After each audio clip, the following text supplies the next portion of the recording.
Olá, bem-vindos de volta. Como é que você está? Tudo bem? Estamos aqui novamente com um novo conteúdo em ensino religioso.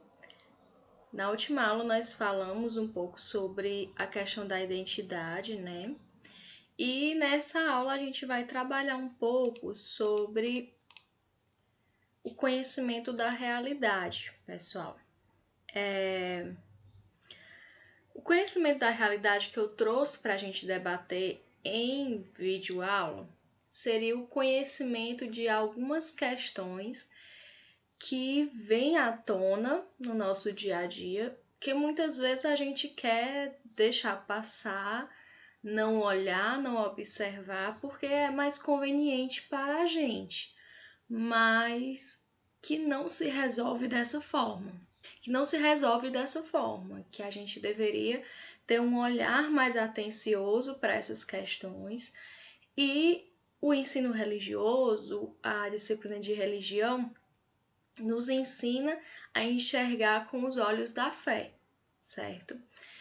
Essa aula vai ser ministrada para os alunos do 7º ano do Colégio Santa Rita. É a nossa aula de número 4 de ensino religioso. Será ministrado por mim, Brenda Lima Carvalho. Vamos lá, nossa aula. Olha, pessoal, eu trouxe para vocês diversas formas de como a violência está presente no nosso dia a dia, certo? Nós já conversamos um pouco sobre a questão do preconceito, como é que a gente deveria combater esse preconceito. Trouxe para você diversas formas de conhecimento, de autoconhecimento, de como é que a gente deveria nos enxergarmos, certo? E a partir desse momento que você consegue se enxergar, você consegue ver quais são as suas características, né? Consegue também se compreender e ver que determinadas atitudes nas outras pessoas não são tão corretas, certo? A partir do momento que você vê o que é o certo e o que é errado, certo? Nas suas atitudes, na sua conduta. Então, eu trouxe para vocês textos que falam sobre violência em diversos contextos, né, em diversos ambientes, em diversos locais. Esses textos, primeiramente, vêm nos trazer reflexões, são textos reflexivos, e logo em seguida a gente faz a aplicação desse texto no ensino religioso. Então vamos lá, começar a leitura. Pessoal, só lembrando que esse conteúdo de religião, ele vai estar lá disponível no nosso Drive, lá no Instagram da escola, e também vai estar disponível impresso lá na escola, certo? Só ir lá procurar que estará lá disponível. Vamos lá começar o nosso conteúdo. Drogas e violência são irmãs. Vamos começar vendo as drogas, como elas nos levam a atos de violência. Os dados são assustadores. Segundo dados do Ministério da Justiça, no Brasil, a cada 13 minutos uma pessoa é assassinada. 50% dos moradores das capitais evitam sair à noite com medo de assaltos. O Brasil é o terceiro maior mercado de carros blindados no mundo. Enfim, se continuássemos nessas estatísticas, ficaríamos literalmente assustados. Surge então a pergunta: qual a causa de tanta violência? É dever da sociedade e de cada um tentar analisar as causas mais profundas desse problema, que deixa a população amedrontada e as instituições governamentais constantemente em pé de guerra. Faltam, primeiramente, o quê? Oportunidades. Uma sociedade que não trabalha para eliminar a desigualdade social acabará pagando muito caro pelas consequências dessa situação injusta. Aquela roupa da moda, o carro, a casa própria, tão enaltecidos pela propaganda e que muitos já possuem e usam normalmente, tornam-se bem praticamente proibidos por uma fatia considerável de pessoas da mesma sociedade, que por diversos motivos não têm poder de compra. Dessa forma, o cidadão, não tendo possibilidade de obter seus direitos, tenta consegui-los apelando para a violência. O mercado das drogas emprega atualmente milhares de crianças e adolescentes, dando embora de forma imprópria uma esperança econômica para eles e para toda a família. É dinheiro fácil que chega ao bolso do traficante através do dependente químico cliente fiel. Olha, pessoal, deixa eu só retornar aqui um pouco.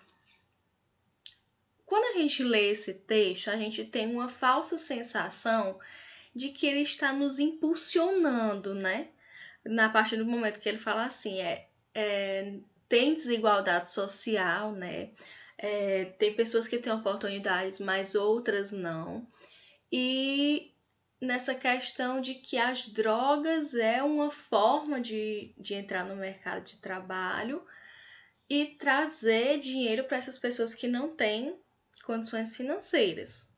Só que, pessoal, esse texto que eu trouxe para vocês, ele quer nos mostrar o que exatamente as pessoas que entram nesse mercado de trabalho argumentam no momento de que são pegas, de que são questionadas, o que eles argumentam, por que eles estão nesse mercado de trabalho, por que eles estão nesse ramo.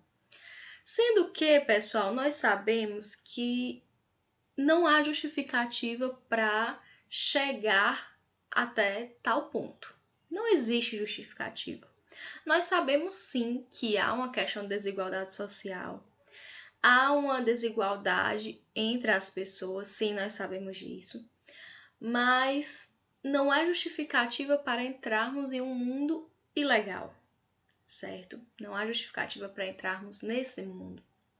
Então, nós sabemos qual caminho seguir para tentar distanciar essa questão de desigualdade social. Quais os caminhos que a gente deve seguir? Primeiramente, o primeiro caminho é por meio dos estudos. Por meio dos estudos, a gente alcança um patamar e a partir do momento que você ganha sabedoria, que você consegue seu trabalho de forma honesta, você consegue ir atrás de pessoas, consegue argumentar bem com pessoas mais importantes, e aí eu falo politicamente falando, né? Sobre essa questão da desigualdade. Você consegue pensar melhor na hora do seu voto, você consegue argumentar melhor em várias questões, você consegue enxergar um novo mundo, certo? Então, seria o passo: estudo, para que você soubesse sobre essas questões de desigualdade e você começasse a pensar mais no momento de escolher os seus governantes, para saber se ele tem uma proposta política de igualdade entre todos, certo? Sobre as drogas. As drogas, pessoal, é um mercado ilegal. Sabemos que é um mercado ilegal. E um mercado ilegal porque você consegue muito dinheiro às custas da vida de outra pessoa. Porque você não vai estar vendendo um produto que o fará bem para outra pessoa, certo? Então, quando a gente diz que as drogas é uma forma de violência, é porque no momento que você está fazendo esse comércio girar, você está provocando a violência. Que sentido, pessoal? Todas as vezes que a gente fala sobre essa questão de pessoas assassinadas, de assaltos à parte da noite, carros blindados, que é o terceiro maior mercado de carros blindados do mundo, nós estamos falando de pessoas que estão fazendo parte desse mercado de drogas, certo? Pessoas que estão fazendo parte dessa venda ou dessa compra desse mercado, nesse mercado de drogas, certo? Então, é uma forma de incentivar a violência, é uma forma de estar praticando a violência, certo? Sabendo disso, sabendo que nós não podemos realizar isso, eu queria trazer primeiramente essas questões para vocês. Você concorda com a afirmação de que quem compra drogas financia a violência? Por quê? Você acredita que você possa ser vítima dessa violência em algum tempo da sua vida? O que você faria para ajudar alguém que caiu nas garras da droga? Então, levem esses questionamentos aí para casa de vocês, reflitam bem sobre essa questão de violência e respondam a essas questões, ok? O texto 2, ele vai trazer a violência contra a mulher. É algo também muito presente, principalmente no país que nós vivemos, algo que, se você fosse atentar às estatísticas, você também fica horrorizado a esse segundo tipo de violência que eu trouxe para vocês. Vamos à reflexão do texto. O que faz com que um homem reaja violentamente contra uma mulher? A genética, o machismo, a educação, as mulheres, os amigos, a bebida, o estado de ânimo do homem, a insegurança, o ciúme, todas as anteriores. Pessoal, o texto vem perguntar qual desses pontos, que eu trouxe no slide para vocês, que justificam o ato de violência contra a mulher. E aí ele pontuou diversas coisas que nós escutamos diariamente, certo? Às vezes, nem na agressão física propriamente dita. Às vezes, na violência psicológica contra a mulher, quando você vai argumentar com essa pessoa que está realizando essa violência, ela vai justificar que a gente faz isso porque geneticamente o homem é assim. Ou então questões machistas já enraizadas, né? Ou então eu não tive a oportunidade educacional, eu vou agir dessa maneira porque eu não tive a oportunidade educacional. Ou porque tratar mulher trata dessa forma. Por causa dos amigos dessa mulher. Ah, porque eu estava bêbado no momento que eu estava fazendo isso. Ou porque eu estava animado no momento que eu pratiquei determinada violência. Ou porque eu estava inseguro no momento, com ciúme. Qual dessas alternativas melhor descreve uma pessoa que pratica a violência contra a mulher? Qual desses pontos que eu trouxe para vocês melhor justifica a violência contra a mulher? Todas justificam? A resposta, pessoal, é que nenhuma justifica a violência contra a mulher.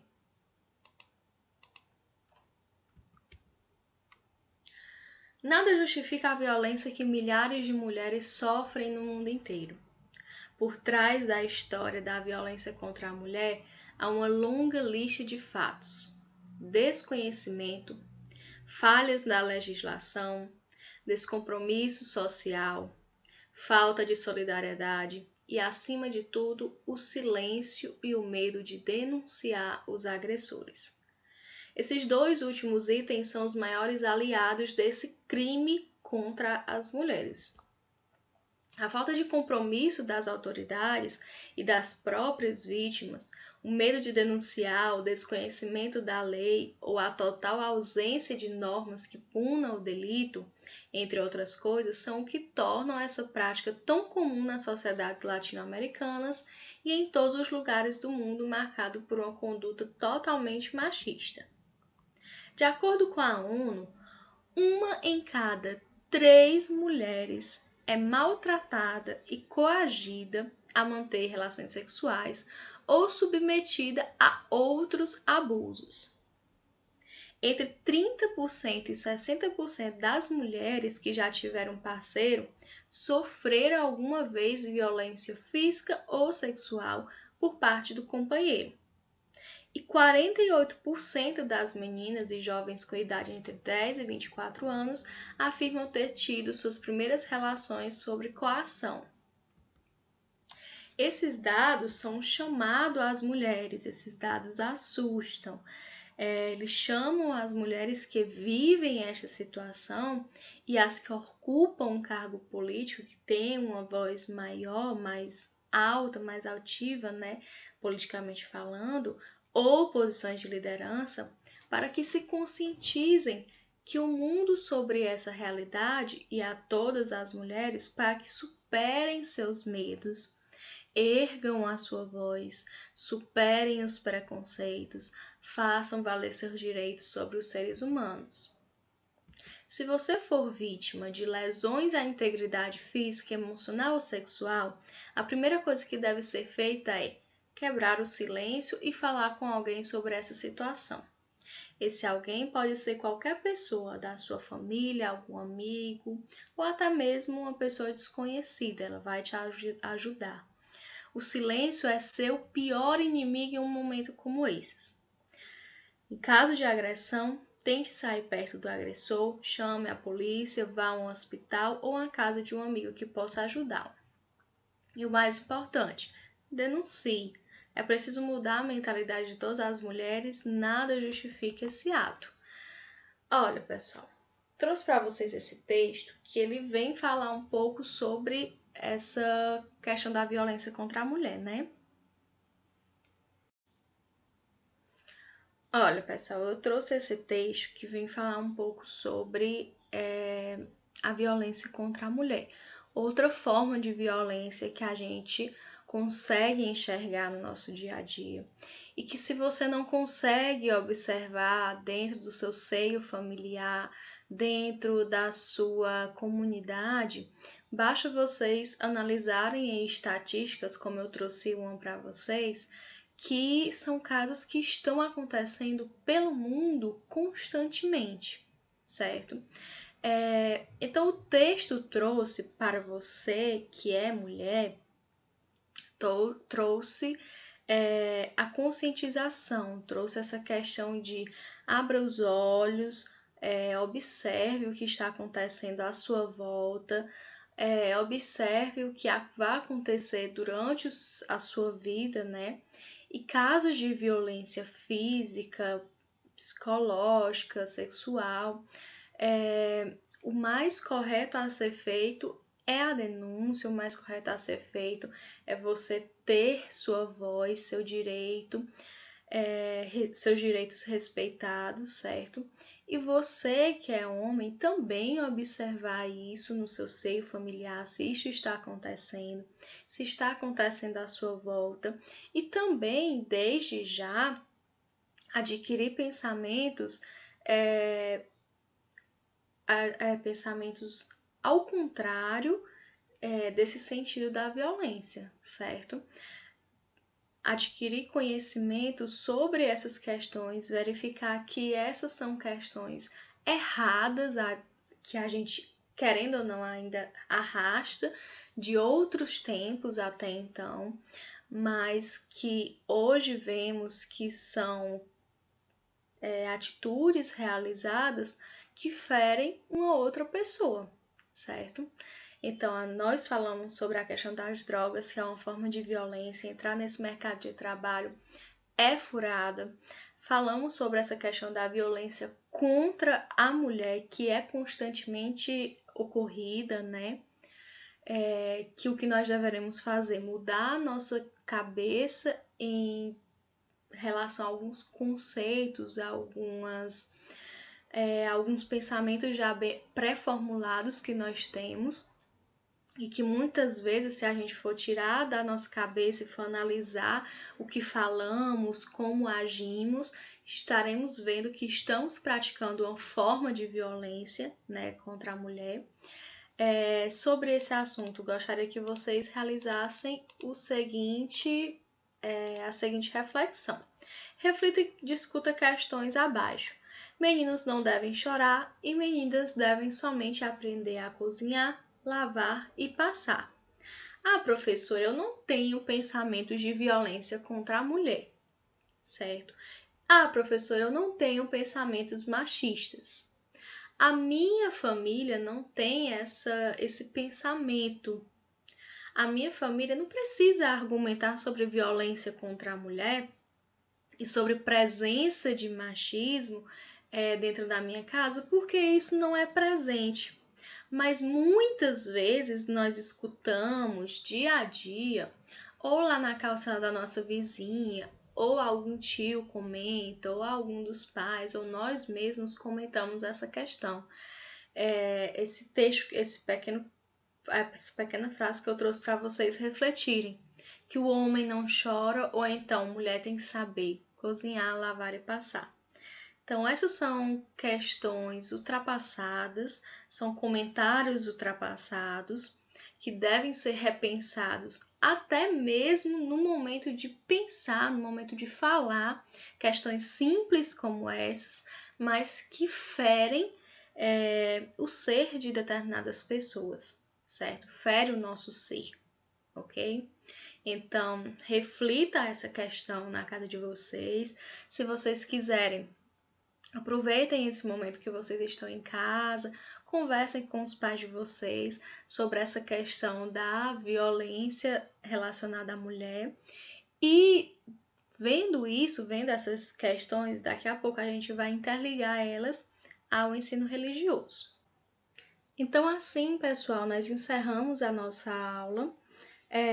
Trouxemos essas questões da violência quando falamos em droga ou da violência contra a mulher. Para serem refletidas, para começarmos a ver que esse tipo de violência está acontecendo no nosso dia a dia. E depois de saber desses dados, né, que nós debatemos aí, é que na próxima aula vamos associar a violência que acontece no nosso dia a dia com as atitudes que o ensino religioso nos ensina a termos em casos como esses. Só adiantando, o ensino religioso nos fala que atitudes de violência acontecem quase todos os dias, mas que a nossa atitude não deve ser de violência. Se enxergarmos atitudes de violência, nós deveremos responder com o perdão, com o amor, com o diálogo, com a paciência. Porque dentro da religião nós temos exemplos a serem seguidos que nos mostraram que a melhor forma de combate à violência são essas. As melhores formas de combate à violência são essas que eu falei para vocês, certo? Na próxima aula, vamos falar um pouco mais sobre realidade, sobre a nossa realidade, outras formas de violência e como é que a religião responde a todas elas, ok? Eu aguardo vocês na nossa próxima aula. Fiquem em paz e até mais.